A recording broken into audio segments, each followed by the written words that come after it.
सातत्याने ओला दुष्काळाची मागणी होत असते, पण मॅन्युअलमध्ये ओला दुष्काळ कुठेही नाही, आजपर्यंत कधी ओला दुष्काळ जाहीर झालेला नाही।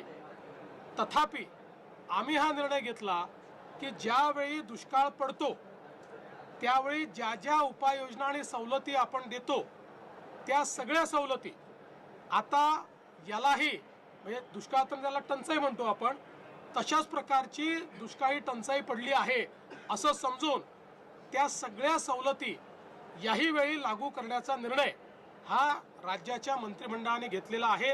नुकसानीची व्यापकता आणि सार्वत्रिक झालेले नुकसान पाहता तातडीने ओला दुष्काळ जाहीर करून दुष्काळाच्या निकषाप्रमाणे ही मदत दिली गेली पाहिजे।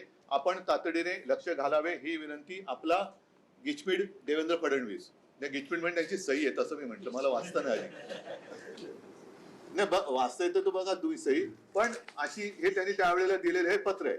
आता तेव्हा ओला दुष्काळी संज्ञा होती आणि मग तुमचं सरकार आलं ती संज्ञा काढली का?